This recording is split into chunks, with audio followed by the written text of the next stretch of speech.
predicadores. Empezará con nosotros, como les dije, Marilu Rojas. Ella es mexicana, nació en el estado de Veracruz, es doctora en teología de la Universidad de Lovaina y su doctorado fue en teología sistemática. Es miembro activo de la Asociación de Teólogas Españolas y de la Asociación Europea de Teólogas. También actualmente es profesora en la Universidad Iberoamericana de Puebla y del Interreligioso de la Conferencia de Institutos de México. Bienvenida, tienes media hora.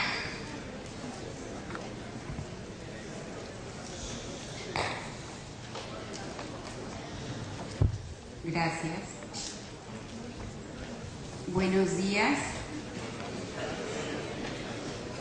Bueno, voy a comenzar mi ponencia que he dividido en 3 partes. La primera parte pretende ser un punto contextual.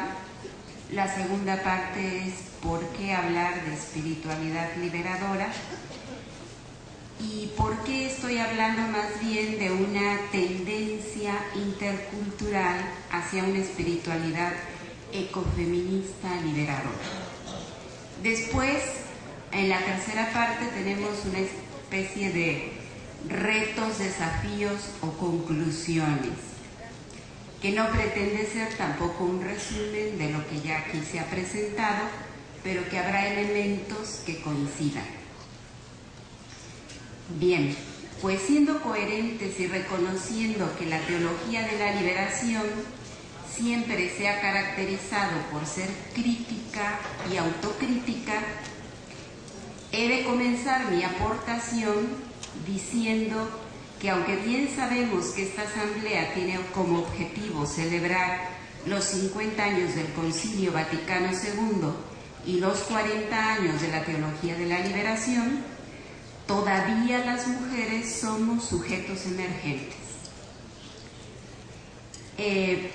Entonces no hablaría de temas pendientes, más bien afirmo que los sujetos emergentes que deben ser profundizados y tomados en serio en este foro continúan siendo la mujer, el nuevo holocausto ecológico y la ecojusticia como condición de paz.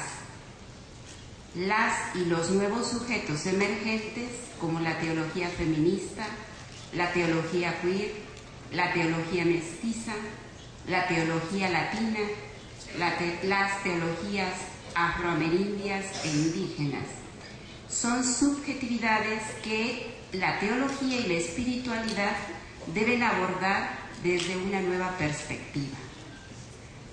Por lo tanto, les propongo abordar el tema de la espiritualidad desde esta perspectiva ecofeminista, liberadora e intercultural. Y comienzo diciendo que el patriarcalismo, el quiriocentrismo y el machismo son problemas ideológicos que influyen en la mayoría de las sociedades, las culturas y las religiones monoteístas.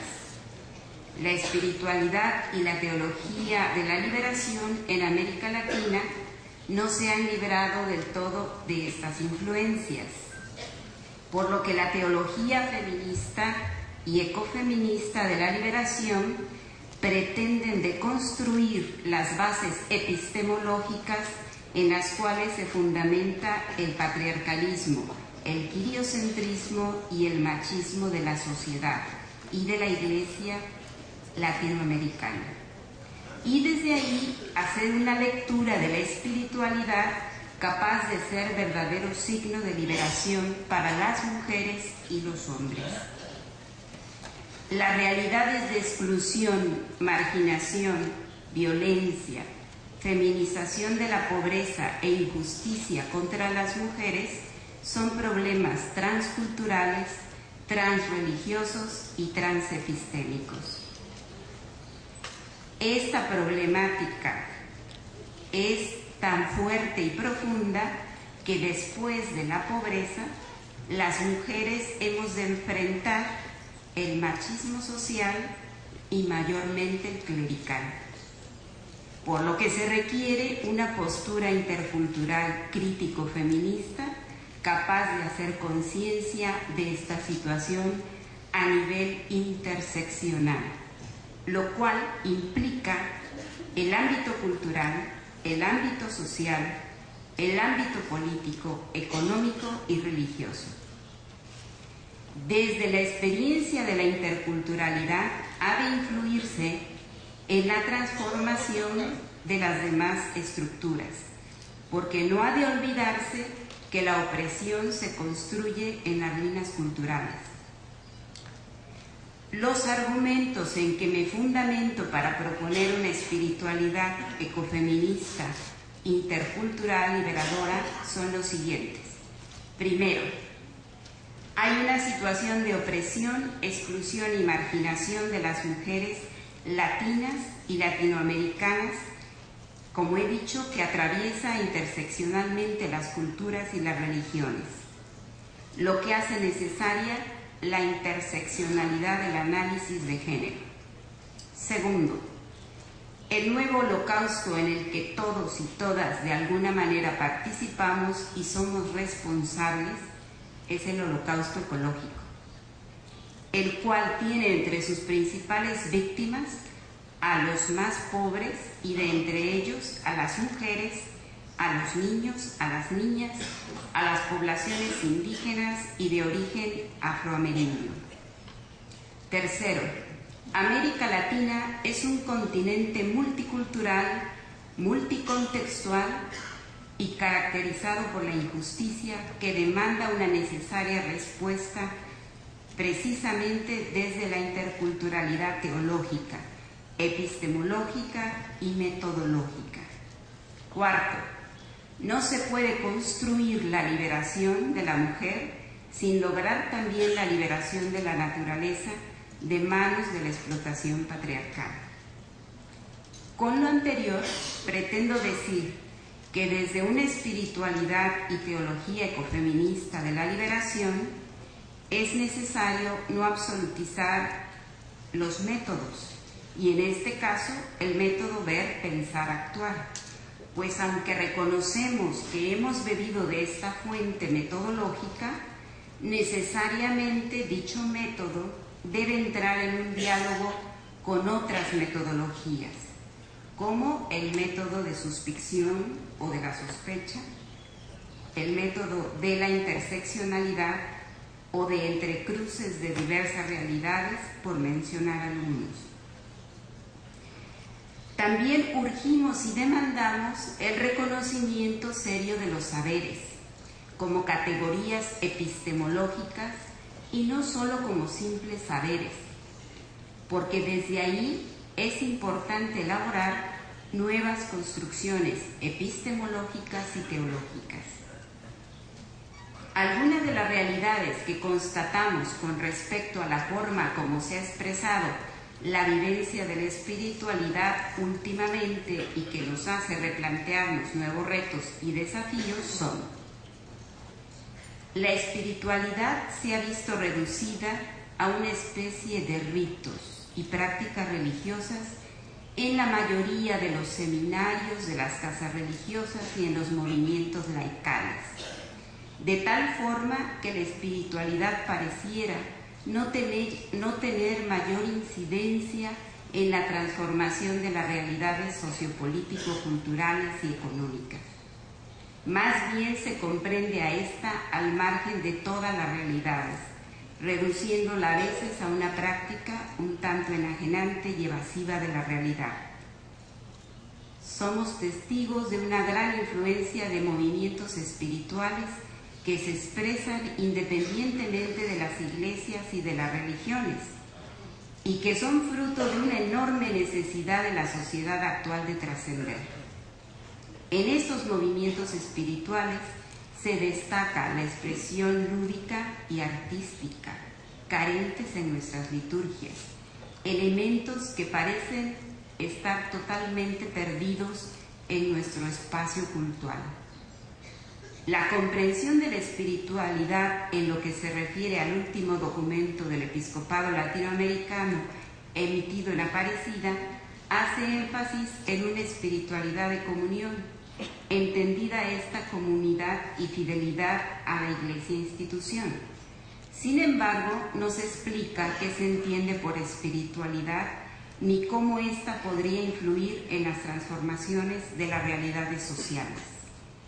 La espiritualidad ha perdido su carácter profético, es verdad, así como su dimensión política, entendida esta como una búsqueda del bien común o del derecho al buen vivir, como nuestros hermanos y hermanas indígenas ya lo han expresado. La espiritualidad en el ámbito de los pueblos y culturas a lo largo de nuestro continente son muy variados y ricos en sus formas y expresiones, y muchas veces se expresan al margen de lo institucional porque las formas de la institución no lo permiten. Sin embargo, ello hace que la expresión de la espiritualidad cobre un carácter dinámico y cada vez más creativo. Segunda parte. ¿Por qué necesitamos una espiritualidad ecofeminista? La espiritualidad ha de entenderse como la fuerza vital que nos permite armonizar con Dios, con los seres humanos y con toda la creación, además de incidir en los cambios sociales, políticos, culturales y económicos, pues desde esta lógica estaríamos refiriéndonos a la espiritualidad como una espiritualidad encarnada y no una espiritualidad que nos cierra en una intimidad cómoda, sino que nos devuelve a un compromiso con los que claman, con los que gritan, con los que reclaman y demandan nuestra vuelta a la realidad. ¿Cuáles son los límites con los que se encuentra el ecofeminismo? Algunas corrientes no han querido aceptar la asociación del proceso de liberación de la mujer con la problemática de los ecosistemas, porque se piensa que el movimiento feminista y la problemática ecológica deben ser tratados aparte para que ninguno de los movimientos pierda fuerza con respecto al otro. Otra razón del rechazo hacia esta corriente es el hecho de asociar a la mujer con lo natural, situación que ha servido para discriminarla y dominarla. Sin embargo, no se trata de mantener a la mujer en la categoría de lo natural, pues esta categoría ha sido elaborada por el patriarcado y se le ha asignado a la mujer y a las poblaciones de origen indígena y afroameríndio. Sin embargo, la línea ecofeminista pretende hacer conciencia acerca del lugar que ocupa el ser humano, hombre-mujer, con respecto a la naturaleza, concluyendo que el ser humano, hombre, no escapa a esta categoría ni se puede ubicar como amo y señor para dominar lo considerado natural, pues de esta manera se niega a su propia esencia. En síntesis, el ser humano hombre es un ser natural al igual que el ser humano mujer, uno más de los seres creados y habitantes de los múltiples ecosistemas. Con lo anteriormente dicho se sostiene la imposibilidad de mantener un dualismo, de la separación entre las categorías naturaleza-cultura. La separación entre cultura y naturaleza han constituido una de las bases para la dominación, la exclusión y la explotación de la mujer y de los grupos humanos considerados pertenecientes a la naturaleza.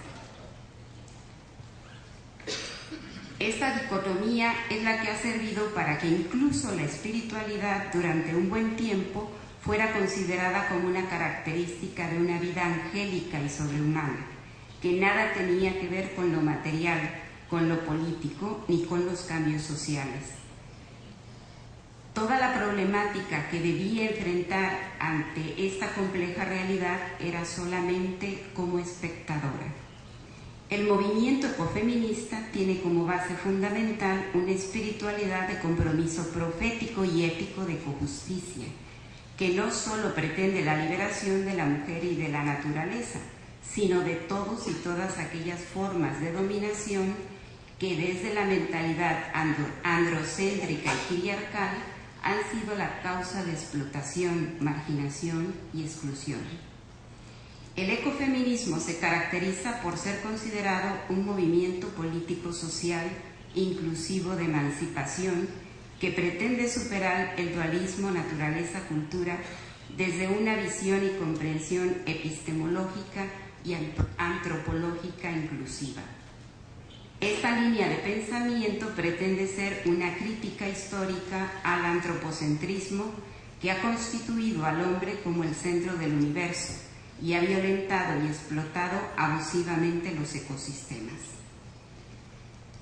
Los postulados del ecofeminismo no pretenden hacer de las mujeres las salvadoras del mundo y tampoco apoyan la falsa idea de que la ética del cuidado sea ejercida únicamente por las mujeres.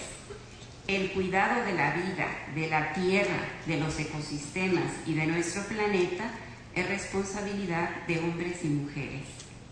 La perspectiva ecofeminista intenta evitar poner cargas sobre los hombros de las mujeres y hacerlas las únicas responsables de la vida, rol al que siempre han sido destinadas.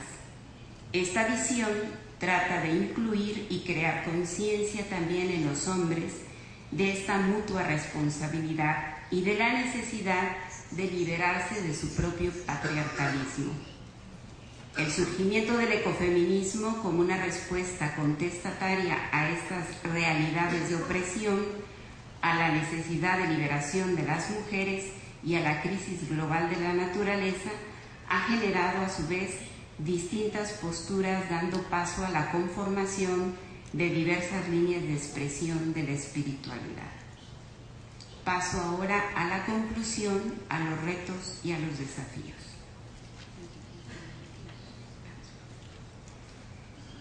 El carácter liberador no puede entenderse como una simple emancipación revanchista de todo lo que pretende imponerse. Entendemos que la espiritualidad es una actitud ante la vida y sus retos, es decir, de cara a la realidad, y la cual no es exclusividad de un determinado grupo religioso o de una iglesia. La espiritualidad es transreligiosa, intercultural y ecuménica, y desde esta lógica tiene como reto dar respuesta a las realidades del mundo posmoderno, del cual después nos hablará Carlos. No se trata de cerrar los ojos, sino de abrirlos a la realidad que hoy se impone de pobreza, miseria, exclusión, corrupción, muerte, violencia, violaciones a los derechos humanos, migración, destrucción ecológica, por citar algunas realidades.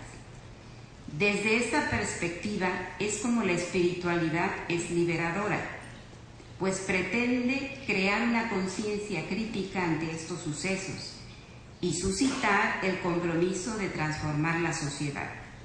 La espiritualidad liberadora desde la visión de los pueblos indígenas y afroamerindios propone la lógica del derecho al buen vivir o vivir bien, que ya también aquí se ha mencionado, como un derecho de todos los seres humanos, lo cual implica la armonía y el equilibrio con el cosmos, con la ecología y con la creación. Es una lógica relacional, en equidad e inclusión, contraria a la lógica de la dominación, de la exclusión que mantienen muchos de los proyectos neoliberales y posmodernos. El desafío para la espiritualidad liberadora es superar una espiritualidad fundada en el antropocentrismo y dar paso a una visión en la cual se sea capaz de descubrir a la divinidad en todo lo que nos rodea. El antropocentrismo arrogante ha declinado en una lógica del dominio mundi y en el dualismo de lo espiritual contra lo material. Este ha sido la causa de que la espiritualidad se le considere como ajena a las realidades históricas e inclusive a la teología. Hoy la espiritualidad debe tener una incidencia política. Lo espiritual es lo político. La búsqueda del derecho al buen vivir, al vivir bien o al bien común de todos los seres que compartimos la tierra, el espacio y el cosmos. No se trata de una defensa de la vida sin más, sino del derecho que todos los seres tenemos a una vida con dignidad y con paz, entendida la paz como consecuencia lógica de la justicia. Pareciera que en este mundo global, empobrecido y violento, no necesitara tanto de una religión que llene y cumpla sus anhelos, sino que está urgido de una espiritualidad ecofeminista que sea capaz de incluir y expresar interculturalmente las diversas experiencias de Dios que se encuentran en la base fundamental del imaginario de nuestros pueblos y culturas, latinoamericanas, urbanas, chicanas, mestizas, indígenas, afroamerindias, entre otras. Esto se puede lograr solo si es posible el cambio de relaciones excluyentes, iriocéntricas y patriarcales hacia relaciones de equidad y ecojusticia. No podemos hablar de una espiritualidad y teología liberadora si las mujeres seguimos siendo oprimidas, explotadas y abusadas al interior de las iglesias, o si la religión ha servido y continúa siendo un instrumento de dominación de estas, así como la imposibilidad de reconocer sus liderazgos.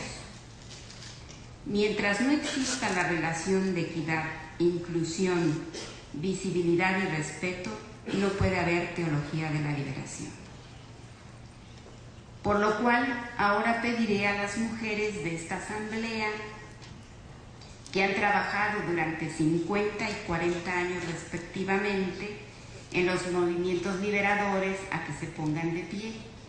Mujeres que han participado en la lectura popular de la Biblia,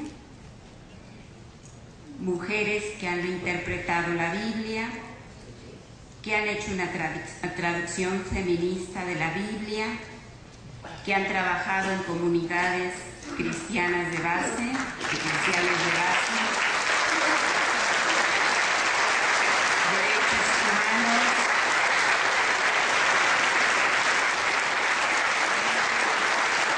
en el ámbito académico, en la teología negra, en los movimientos de Cáritas, en los movimientos por la juventud y en las distintas pastorales y catequesis a todo lo largo de nuestro continente.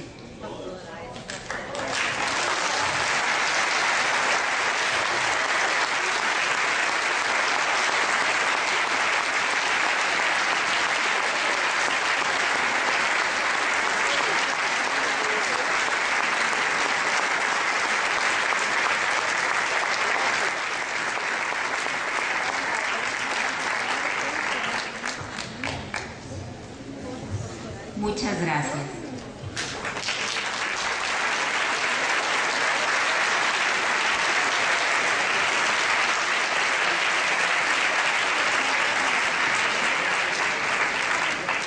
Agradecemos a Marilu su intervención y la posibilidad de visibilizarnos un poco más en lo físico, ¿no? Nuestros pensamientos están revoloteando y también están en documentos, entonces, pero a veces hace falta vernos un poco más dentro de toda esta cantidad de personas, de gente que genera producción. Nosotras también generamos producción y es rico hacernos de vez en cuando un reconocimiento como este. Gracias, Marilu.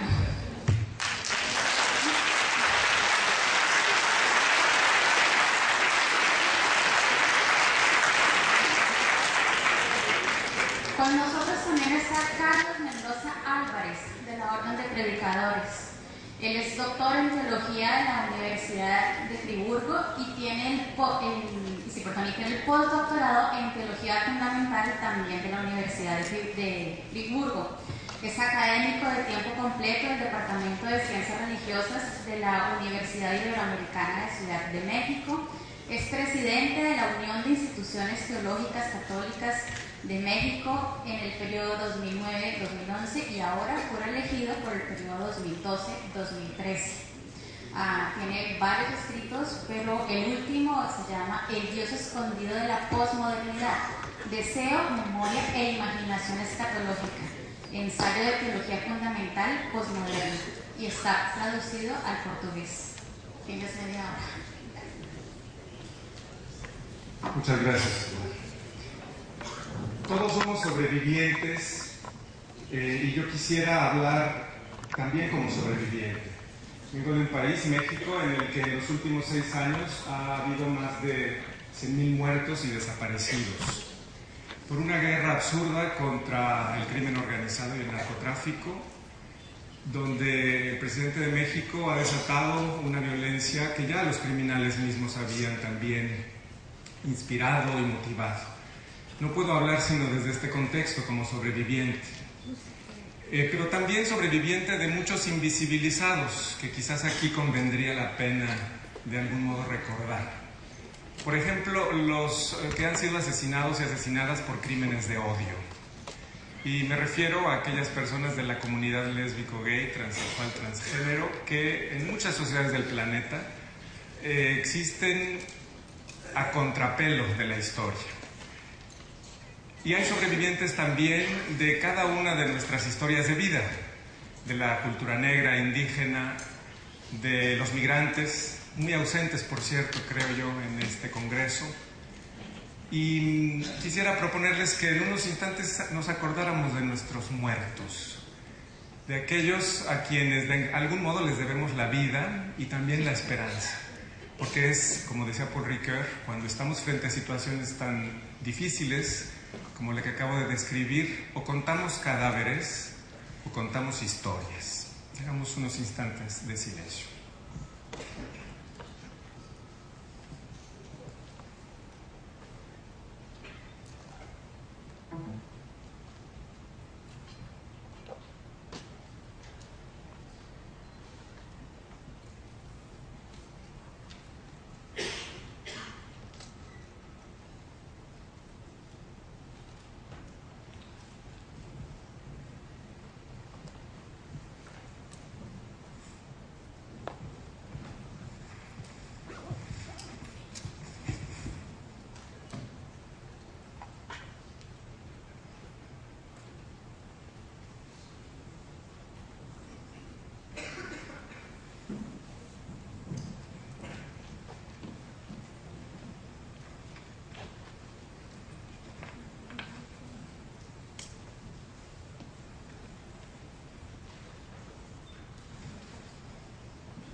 Me han pedido que hablase sobre este antiguo axioma de la Iglesia del primer milenio, extra ecclesiam nulla salus, que fue releído por la teología latinoamericana con mucha creatividad. Ya Ignacio Ellacuría lo hizo y John Sobrino también, muchos otros y otras. Extra pauperes nulla salus, fuera de los pobres no hay salvación. Yo lo que hoy quiero proponer a ustedes es una lectura que quiere continuar en esta gran intuición de la teología latinoamericana, pero con una perspectiva precisamente antropológica desde esta violencia que parece ser una espiral que no acaba y que por el contrario no cesa de crecer en el planeta. De la vigencia pues de la teología de la liberación en tiempos posmodernos. Y lo primero es que quisiera recordar rapidísimamente, irán pasando algunas diapositivas, yo estaré hablando, no necesariamente leyendo todo el texto, pero para que ustedes puedan ir reflexionando quizás también con lo que está en pantalla. Algunas cuestiones pendientes de la teología de la liberación en tiempos posmodernos. Doy por sentado ya lo que de manera muy lúcida Andrés Torres Queiruga nos decía en sus dos intervenciones, la vigencia de la modernidad como un proyecto de autonomía, de la creación, por supuesto, de la persona, de la subjetividad y también de las sociedades y de la historia. Pero la cultura posmoderna de algún modo nos invita a nuevos desafíos en esta continuación de la autonomía. La primera era la autonomía de la persona, pero también la descentralización, lo que ya nos señalaba Marilú, del antropocentrismo.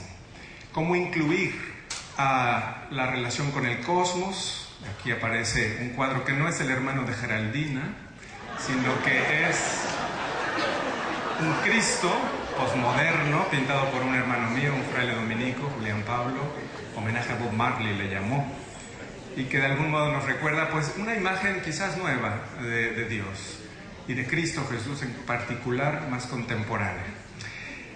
¿Cuáles son los retos principales que nos plantea la posmodernidad? De algún modo creo son, como decía ya, el descentramiento de este sujeto egocéntrico, narcisista, que con frecuencia es el que estuvo predominando en el periodo de la modernidad ilustrada en su versión tecnocientífica.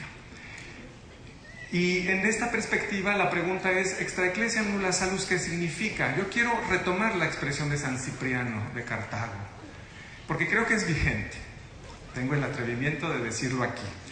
Porque solemos nosotros ser muy posmodernos, diciendo esto es totalitario, excluyente, violento, ¿verdad? Una eclesiología patriarcal, patrística y patriarcal, que ha pervertido la fe.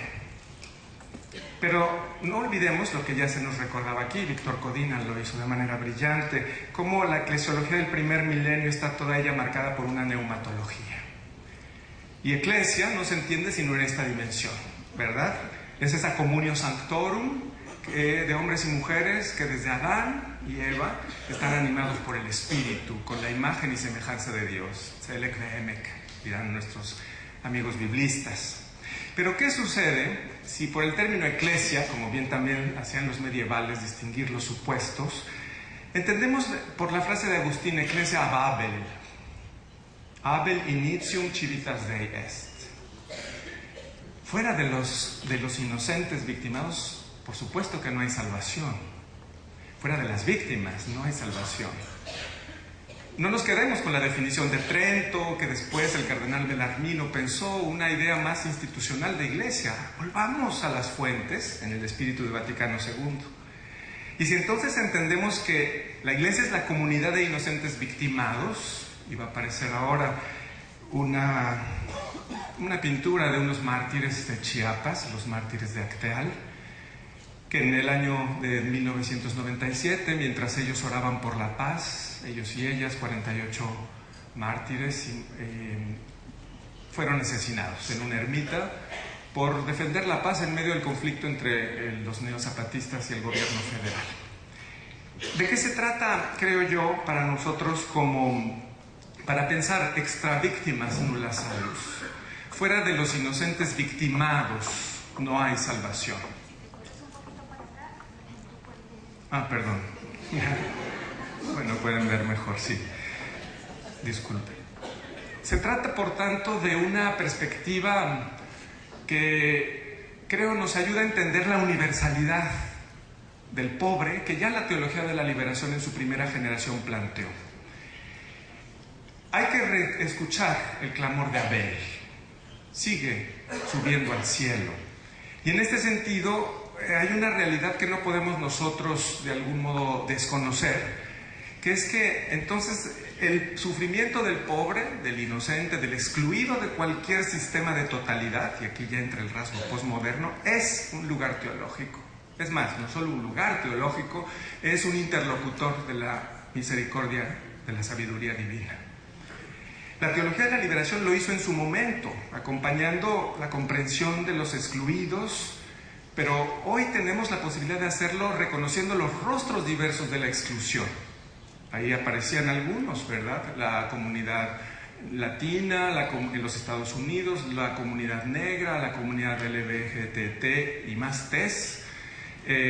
Todo lo que implica, pues, el descubrir los diferentes rostros de la exclusión, me parece que entonces nos invita a un desafío, pensando de aquí para adelante, ¿qué sigue en este contexto posmoderno de descentramiento del sujeto? Pues recuperar el sentido salvífico antropológico, deconstruyendo, pienso, este axioma extra ecclesiam nulla salus, y de un modo, pues, será posible quizás recuperando una comprensión del sufrimiento de los justos. No podemos sino hacerlo hoy, en la globalización y la exclusión, como llama Dussel a estos tiempos, de la mediocracia globalizada, sino desde las víctimas sistémicas. Es un concepto que ahora Jean-Pierre Dupuy propone mucho para pensar las víctimas invisibilizadas por el sistema, aquellas de las que ni siquiera hablamos. Y por eso quisiera plantear la pregunta para la Iglesia y para la teología de la liberación. ¿Una mala madre? La mala madre es una planta que cuando crece echa a sus hijos fuera. No sé si en Brasil la deben conocer. El nombre técnico me lo decías Marilú, o quién me lo decía ayer. Bueno, hay una planta que así, sus pequeños retoños los echa fuera. Bueno, hijas e hijos del concilio somos todos los que estamos aquí en nuestra gran diversidad. Pero ¿hemos aprendido realmente a conquistar las autonomías de cada una de estas subjetividades que estamos aquí presentes? ¿O estamos quizás todavía reticentes hacia esa presencia del otro, ese otro que con frecuencia nos incomoda, a veces nos seduce, pero al fin y al cabo es un otro diferente? Por eso creo yo que los temas propios de la teología fundamental, ustedes disculparán aquí el vicio del profesor, credibilidad y significado, pues son dos desafíos teológicos, creo yo. ¿Cómo significar adecuadamente la emancipación posmoderna como lugar teológico de todos estos grupos de los que estamos hablando? Y la credibilidad para acompañar los procesos de afirmación de estas identidades humanas diversas. Antes de venir aquí, un teólogo queer brasileño, a quien pregunté si participaría en este gran congreso, me dijo, no puedo estar presente en un congreso de machos heterosexuales homófobos. Bueno, ya no le dije nada, ¿verdad? Me quedé callado. Y una amiga mexicana que se define a sí misma, se describe como teóloga lesbiana de la liberación. Vamos a bailar. Esta amiga que se define como teóloga lesbiana de la liberación dice, he tenido dificultad a ser reconocida por mis padres en la fe, que son los teólogos de la liberación. Lo digo así porque es la historia, una microhistoria que tiene cierto sentido. Entonces, voy a ver mejor esta pantalla. Estaba viendo la del frente. Se trata entonces, sí, de lo postcolonial, de lo postpatriarcal, de aprender a vivir en un cierto mutuo reconocimiento, pero siempre desde la exclusión de las víctimas. De otro modo, generamos nuevos sistemas de totalidad que se convierten tarde o temprano en totalitarismo. Entonces, por eso, me tengo el atrevimiento, con temor y temblor dirían algunos, de proponer aquí una interpretación posmoderna del pobre, que es el referente principal y fontal de la teología de la liberación, en una perspectiva antropológica de la vulnerabilidad, del sujeto débil posmoderno. Es decir, una vulnerabilidad constitutiva del sujeto excluido que nos invita a todos a cambiar nuestro horizonte epistémico, la praxis de compasión y las narraciones que nosotros estamos implicados en construir. Y por eso, desde los excluidos podemos tener la pretensión, y específicamente el cristianismo, de descubrir el poder del no poder. La potencia de los pobres, dice Jean Robert, un filósofo iraní antisistémico. Se trata de desmantelar la lógica perversa de la violencia sacrificial para poder, que a veces hemos introyectado como víctimas, para poder en su momento desatar los nudos del resentimiento. Y de así instaurar tiempos nuevos, porque las víctimas perdonadoras son las que son protagonistas de la contracción de un tiempo mesiánico. Disculpen. Esto me parece importante, la contrahistoria. La teología de la liberación se adelantó y de algún modo fue la recepción creativa de Vaticano II en esta concepción, lo señalaba Frei Beto también, la historicidad de la salvación. Pero los inocentes que son victimados, los justos que son aniquilados, contraen el tiempo. Esta es una frase de San Pablo, «O kairos unestal menos esti». El tiempo que queda entre el tiempo y su fin. Eso es lo que hace un inocente, un justo, cuando entrega su vida. Detienen el tiempo y le cambian el sentido a la temporalidad cronológica. Y en esta perspectiva es una subversión del deseo mimético sacrificial lo que está en juego, porque los justos e inocentes de la historia, aquellos que fueron sacrificados, de algún modo nos invitan a cambiar nuestra lógica de rivalidad. Y por eso, en esta primera parte que está terminando, deconstruyendo el axioma extra ecclesiam nulla salus, que yo sigo diciendo, si lo entendemos, ecclesia Babel, es perfectamente comprensible. Extra victimas nulla salus est. Porque la salvación pasa por la vida entregada de los justos de la historia. Esto es una intuición que le debemos al judaísmo y que en el cristianismo se ha radicalizado en la experiencia de Jesús de Nazaret. Otro justo, injustamente ajusticiado, como lo describía Gustavo Gutiérrez. Se trata entonces de afirmar lo que el deutero Isaías, que las heridas de las víctimas nos curan. Ese oxímoron, esa paradoja potentísima del judaísmo es lo que le da perspectiva salvífica al cristianismo y a la muerte de todos los inocentes. En este sentido, lo que creo que de algún modo nos puede ayudar a vivenciar la salvación es hacer recuperación de estos hombres y mujeres de los que estuvimos hablando al principio y tratando de rememorar y que poner en nuestro corazón. Aquellos que de alguna manera ya han dado su vida por los otros y que muchas veces no hemos sabido reconocer. Vamos a hacer un segundo paso, que es el de poder hablar entonces qué se desprende de esta memoria de las víctimas. Es aprender a vivir la Pascua.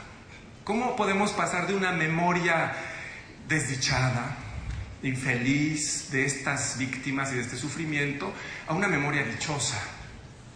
Es decir, y a una praxis que nos lleve a la transformación de estas condiciones de exclusión. Es por eso que en esta segunda parte lo que quiero es plantear algunas pistas para hablar de ese Dios de la vida, del que la teología de la liberación nos enseña a vivenciar desde los pobres y excluidos, pero en estos tiempos de la violencia extrema. Y lo primero es, pues, la paradoja, que es ese oxímoron, digamos, o paradoja también, la presencia-ausencia. Nosotros como creyentes estamos hablando siempre en términos un poco extraños. Hablamos de un muerto que vive. Hablamos de un huésped que se va a Emaús.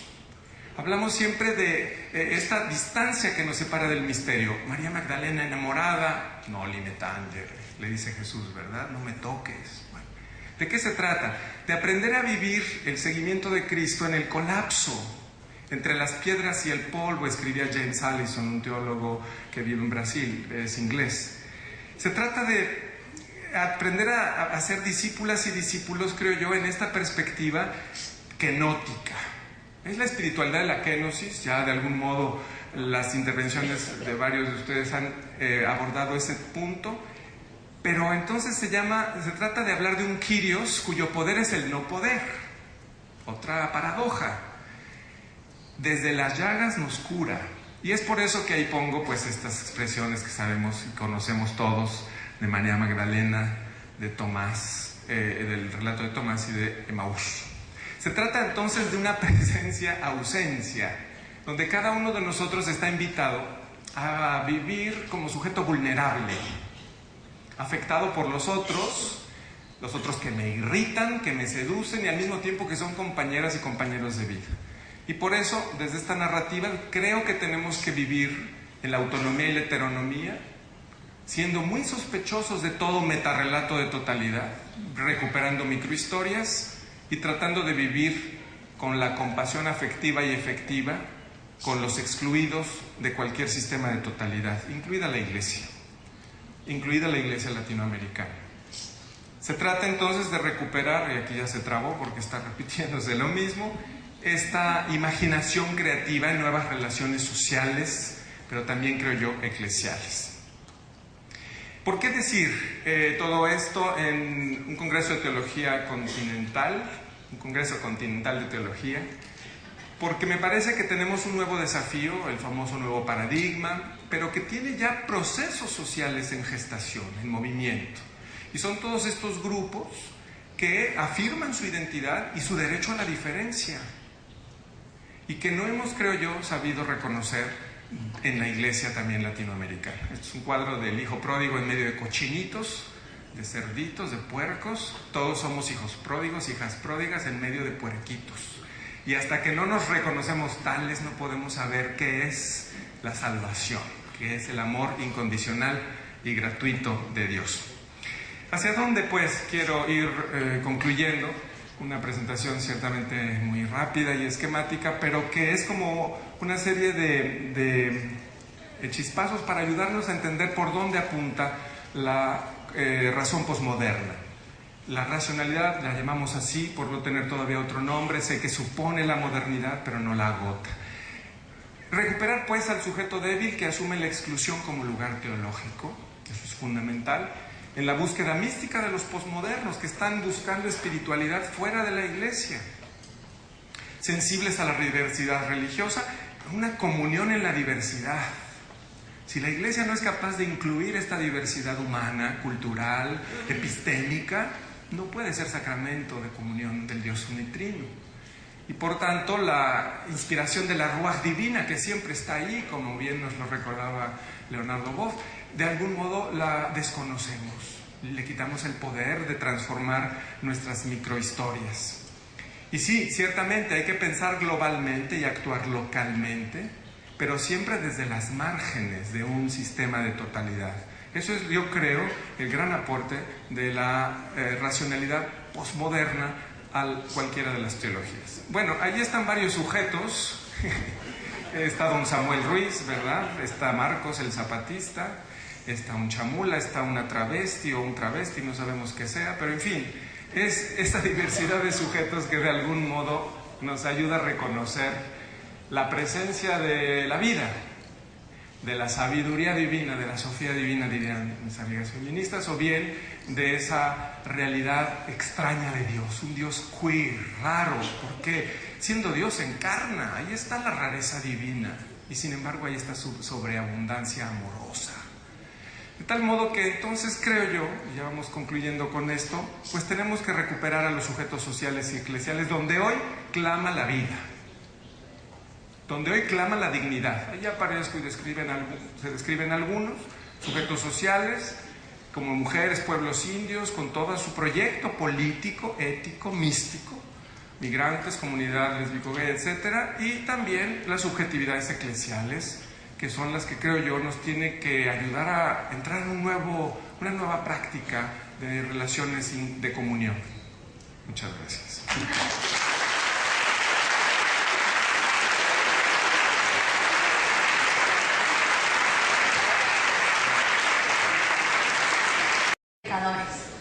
Empezará con nosotros, como les dije, Marilu Rojas. Ella es mexicana, nació en el estado de Veracruz, es doctora en teología de la Universidad de Lovaina y su doctorado fue en teología sistemática. Es miembro activo de la Asociación de Teólogas Españolas y de la Asociación Europea de Teólogas. También actualmente es profesora en la Universidad Iberoamericana de Puebla y del Interreligioso de la Conferencia de Institutos de México. Bienvenida, tienes media hora.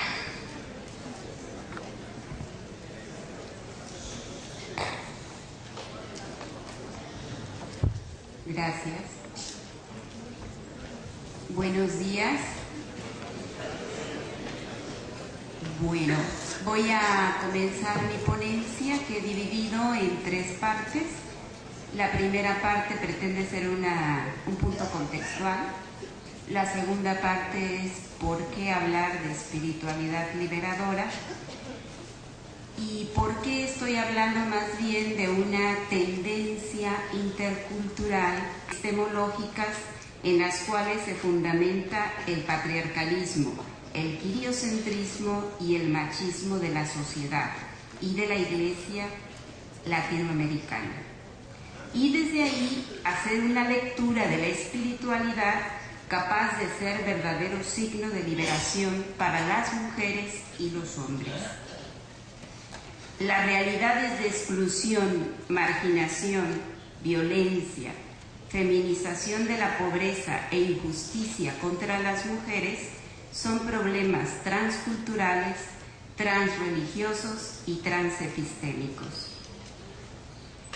Esta problemática es tan fuerte y profunda que después de la pobreza, las mujeres hemos de enfrentar el machismo social y mayormente el clerical, por lo que se requiere una postura intercultural crítico-feminista capaz de hacer conciencia de esta situación a nivel interseccional, lo cual implica el ámbito cultural, el ámbito social, el ámbito político, hacia una espiritualidad ecofeminista liberadora. Después, en la tercera parte, tenemos una especie de retos, desafíos o conclusiones, que no pretende ser tampoco un resumen de lo que ya aquí se ha presentado, pero que habrá elementos que coincidan. Bien, pues siendo coherentes y reconociendo que la teología de la liberación siempre se ha caracterizado por ser crítica y autocrítica, he de comenzar mi aportación diciendo que aunque bien sabemos que esta asamblea tiene como objetivo celebrar los 50 años del Concilio Vaticano II y los 40 años de la teología de la liberación, todavía las mujeres somos sujetos emergentes. Entonces no hablaría de temas pendientes, más bien afirmo que los sujetos emergentes que deben ser profundizados y tomados en serio en este foro continúan siendo la mujer, el nuevo holocausto ecológico y el económico y religioso. Desde la experiencia de la interculturalidad ha de influirse en la transformación de las demás estructuras, porque no ha de olvidarse que la opresión se construye en las ruinas culturales. Los argumentos en que me fundamento para proponer una espiritualidad ecofeminista, intercultural, liberadora, son los siguientes. Primero, hay una situación de opresión, exclusión y marginación de las mujeres latinas y latinoamericanas, como he dicho, que atraviesa interseccionalmente las culturas y las religiones, lo que hace necesaria la interseccionalidad del análisis de género. Segundo, el nuevo holocausto en el que todos y todas de alguna manera participamos y somos responsables es el holocausto ecológico, el cual tiene entre sus principales víctimas a los más pobres y de entre ellos a las mujeres, a los niños, a las niñas, a las poblaciones indígenas y de origen afroameríneo, con justicia como condición de paz. Las y los nuevos sujetos emergentes como la teología feminista, la teología queer, la teología mestiza, la teología latina, las teologías afroamerindias e indígenas. Son subjetividades que la teología y la espiritualidad deben abordar desde una nueva perspectiva. Por lo tanto, les propongo abordar el tema de la espiritualidad desde esta perspectiva ecofeminista, liberadora e intercultural. Y comienzo diciendo que el patriarcalismo, el quiriocentrismo y el machismo son problemas ideológicos que influyen en la mayoría de las sociedades, las culturas y las religiones monoteístas. La espiritualidad y la teología de la liberación en América Latina no se han librado del todo de estas influencias, por lo que la teología feminista y ecofeminista de la liberación pretenden deconstruir las bases epistemológicas